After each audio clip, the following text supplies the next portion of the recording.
Hello there world! So in my last video, I talked all about hyperfocus.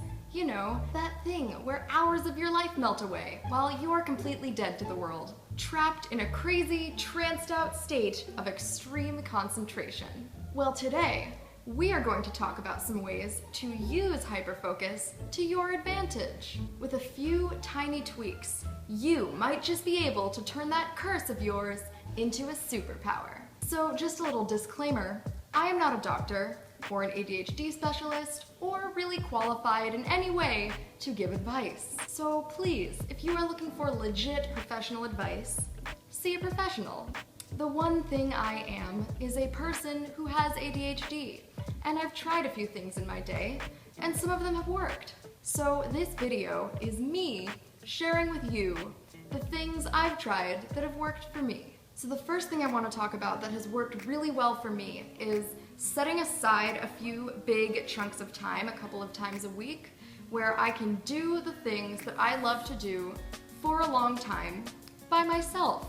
When you go into a hyper-focused state around others, they feel super neglected and you feel super rude and guilty, and it's just a much more copacetic experience for everyone when you do your flow thing on your own time. The next thing I've found that works for me may seem contradictory to what I just said, but hear me out. So the thing that I've done is I've started training myself to enter into hyper-focused states that aren't quite as all-consuming and that last for shorter periods of time. For instance, I'm part of a couple of writing groups, and when we meet, we all write together for little blocks of like 5 to 10 minutes, and then when our time is up, we all snap out of it and talk.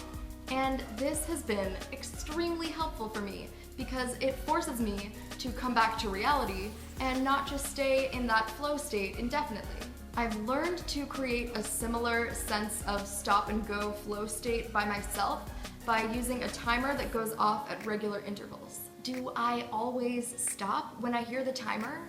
No, but I'm working on it. The goal for me right now is just to add a little bit of structure into what used to be a very unstructured state. Another thing that's helped me a lot with my trancy tendencies is finding activities like dance or movement classes where you're trancing out with other people and where it's acceptable to trance out and it's for a controlled amount of time, and then you all move on with your day. Plus, it's a social activity, which is good because hyperfocus generally is really isolating. Plus, dancing is exercise, which helps the ADHD brain be a little less slow and frustrating. It's really just a win-win-win situation. The last and most important thing I want to talk about that's probably helped me more than anything else is finding things that I'm passionate about and feel good about doing and learning to hyperfocus on those things. My biggest piece of advice for people who hyperfocus is to find those things that you not only love doing, but you love having done them, things that feel rewarding and productive and that you feel proud of. That way, when you hyperfocus, you'll be building something or cultivating a skill that matters to you and that can improve your life. For me, writing and actually making YouTube videos are good outlets for my hyperfocusing tendencies. Because sure, I'll trance out doing those things for afternoons at a time, but by the end, I have a poem or a YouTube video and a sense of accomplishment, and I don't feel like I wasted my day. And don't get me wrong, sometimes I do waste my day, and I do hyperfocus on random crap, like dance moms or researching diseases. Why do I do that? And then I'll feel totally gross afterwards, but I don't do that every day anymore.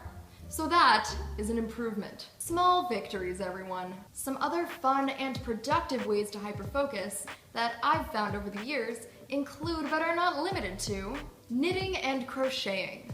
Yes, it's totally granny-ish, but you can binge watch something all day and then have a scarf at the end. Practicing a musical instrument. Fun fact, I have never in my life practiced something for like a half an hour a day every day. Fuck that shit.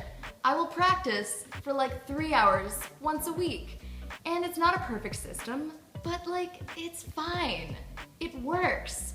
It works enough.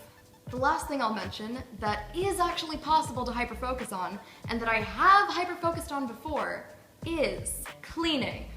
I can't for the life of me remember how I did that, but while it was happening, it was awesome.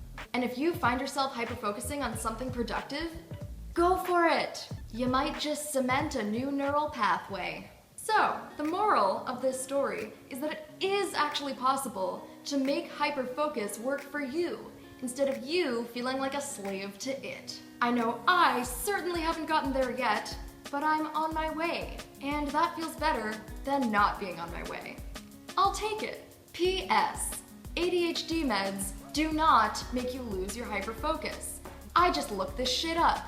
Meds do change a lot of things about your brain, but this is not one of them. For me, I'd say I hyperfocus even more now that I'm on my meds, but it's easier for me to snap out of it if I need to, so the rest of my life doesn't get quite so neglected. So please, don't avoid meds because you're afraid they'll make you lose your superpowers. You'll keep your superpowers. You'll just be able to function a whole lot better. PPS.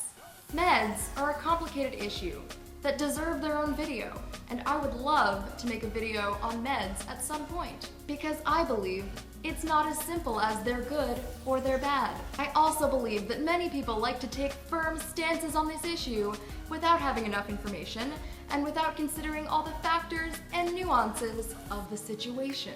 If you'd like to see a video all about psychiatric medications, like and comment on this video telling me what kinds of questions you'd like me to explore. Yay, controversial topics! We can handle them, we're adults. Kinda. Alright, I hope I gave you some food for thought regarding hyperfocus and how to use it like a pro. That's that for now, folks. Catch you next time.